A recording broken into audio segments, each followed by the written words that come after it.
اعوذ باللہ من الشیطان الرجیم بسم اللہ الرحمن الرحیم۔ عزیز دوستوں، السلام علیکم ورحمۃ اللہ وبرکاتہ۔ امید کہ آپ سب خیر و عافیت سے ہوں گے۔ قرآن کویسٹ 2024 کے 21ویں سیشن میں آپ تمام کا استقبال ہے۔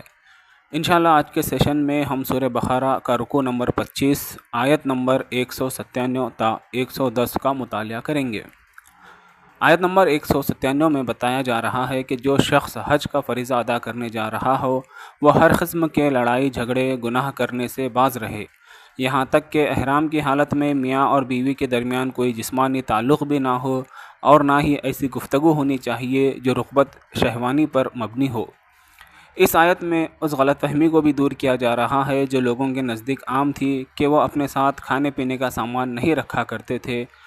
ان کا کہنا تھا کہ ہم اللہ پر توکل کرتے ہوئے نکلے ہیں۔ توکل کا مطلب یہ نہیں ہوتا کہ انسان ہاتھ پر ہاتھ دھرے بیٹھا رہ جائے، بلکہ اسباب کو اختیار کرنا شریعت کا تقاضا ہے۔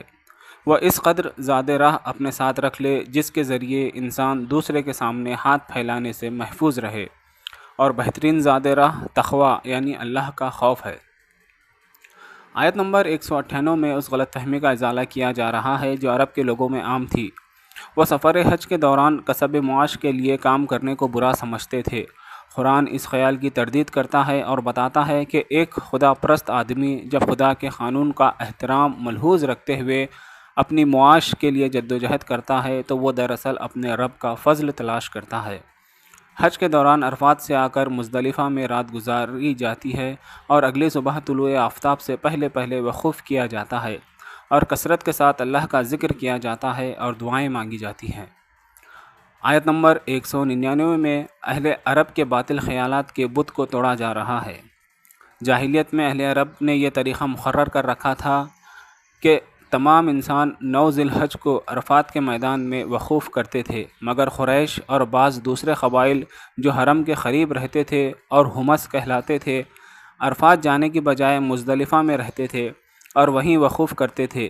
ان کا کہنا یہ تھا کہ ہم حرم کے مجاور ہیں اور عرفات چونکہ حدود حرم سے باہر ہے اس لیے ہم وہاں نہیں جائیں گے۔ نتیجہ یہ کہ عام لوگوں کو 9 تاریخ کا دن عرفات میں گزارنے کے بعد رات کو مزدلفہ کے لیے روانہ ہونا پڑتا تھا، مگر قریش وغیرہ شروع ہی سے مزدلفہ میں ہوتے تھے اور ان کو عرفات سے آنا نہیں پڑتا تھا۔ اس آیت نے یہ رسم ختم کر دی اور قریش کے لوگوں کو بھی یہ حکم دیا کہ وہ عام لوگوں کے ساتھ عرفات میں وقوف کریں اور انہی کے ساتھ روانہ ہو کر مزدلفہ آئیں۔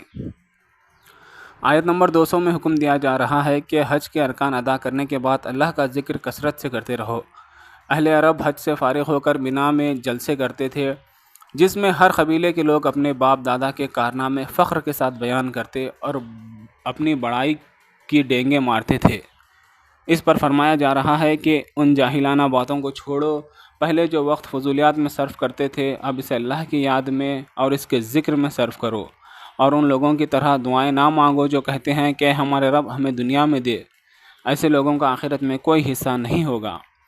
آیت نمبر 201 اور 202 میں بیان ہوا ہے کہ جو لوگ اللہ سے دنیا اور آخرت دونوں کی بھلائی اور جہنم سے نجات مانگتے ہیں وہی کامیاب ہیں۔ آیت نمبر 203 میں ایام تشریق کا ذکر ہے۔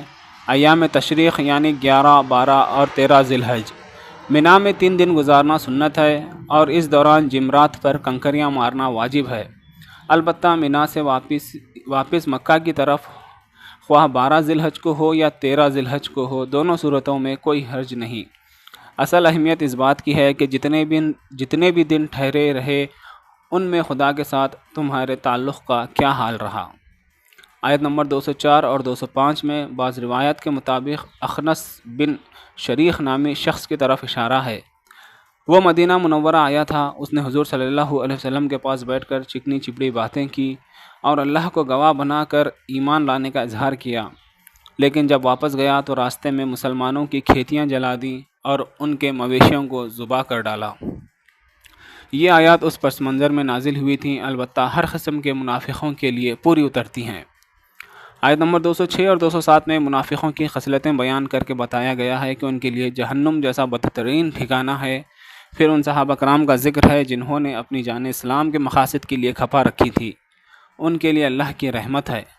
آیت نمبر 208 میں اہل ایمان کو تاکید کی جا رہی ہے کہ تمہارے خیالات تمہارے نظریات، تمہارے علوم، تمہارے طور طریقے، تمہارے معاملات اور تمہاری صحیح و عمل کے راستے سب کے سب اسلام کے تابع ہونے چاہیے اور شیطان کے بہکاوے میں نہ آئیں، بے شک وہ کھلا دشمن ہے۔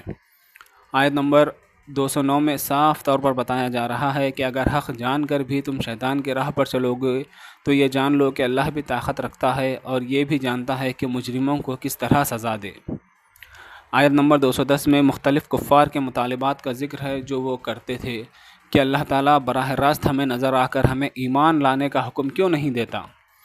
یہ آیت اس قسم کے مطالبات کا جواب دے رہی ہے، اور یہ کہ یہ دنیا آزمائش کے لیے بنائی گئی ہے کہ انسان اپنی عقل کا استعمال کرے اور اس کائنات میں پھیلے ہوئے واضح دلائل کی روشنی میں اللہ کی توحید اور اس کے رسولوں پر ایمان لائے۔